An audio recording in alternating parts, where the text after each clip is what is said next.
Everyone keeps saying AI agents are going to replace your job. However, here's what nobody tells you. Most of what everyone's calling AI agents aren't really AI agents. So what exactly are they? Now, once you understand the difference, the way you actually use these tools completely changes because there's 3 pillars to this, and most people are stuck in the second. So the first pillar involves the language models you already know. ChatGPT, Claude, Gemini, all of these are built on something called a large language model. An LLM. Think of it like a brain in a box. You talk to it and it will talk back, but there is a problem. You see, these models get trained on billions of articles, books, and websites, and the AI finds patterns across all of it and compresses everything into one giant understanding. So when you ask it something, it's not actually searching the internet or checking anything live. It's pulling from a frozen snapshot and generating the most useful response it can. But you're probably thinking Claude, Gemini, GPT all have search, but in reality, they don't. That's a tool that got added on top of the LLM. And understanding how that works is literally the whole point of Pillar 2, AI workflows. Now, instead of just asking the AI questions,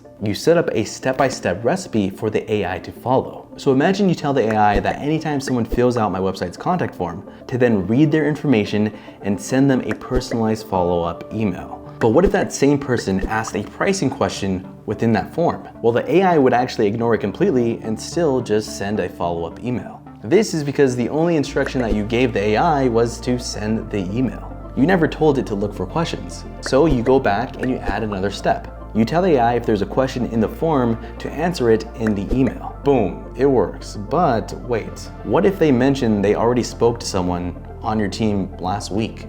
Well, again, the AI would ignore that and send them the same template like it never happened, because you never built a step for that situation either.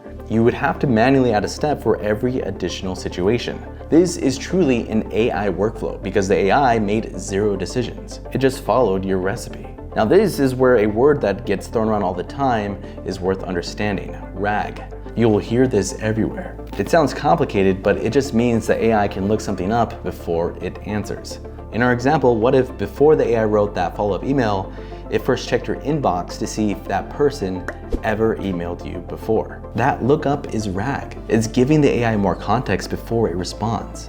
But still, someone had to manually set that up for it to work. Now, workflows are good for anything predictable, like scheduling, routing, formatting, reporting. The problem is people are calling these AI agents when they're not. So then what actually makes something a true AI agent? This is the most important thing in the entire video, and also like the video if you haven't. Let's go back to our form example. Instead of you building every step, the AI reasons and decides what steps to build by itself. It will reason, it will say, who is this person? Have they reached out to us before? Oh, you know what? They did reach out to us. A generic response won't work. Instead, they need a specific response because they reached out. You notice it's reasoning and building the steps that it needs to make sense for that specific person. That's an AI agent. There's a name for this called the React framework. Every AI agent will run on this. React stands for reason and act. The agent looks at the goal, thinks of the best approach, takes an action, and then looks at the result and decides what to do next. That loop will keep repeating until the job gets done. The best thing of all is that these agents can actually check their own work. The AI agent might decide to bring in a second AI to critique its own email before sending it. And this will happen automatically without you touching anything. So then why not everyone just use AI agents? Well, in a 2025 study, researchers found only about 5% of companies have real AI agents fully running in their operations. 5%. Everything else that you're seeing is just AI workflows with a fancy name. But here's the good news. Analysts believe that that number will jump to 40%, which means we're right at the beginning of a massive shift. Now, if you want to be caught up with everything AI and AI agents, make sure you're liked and you subscribe, and we'll see you guys in the next one.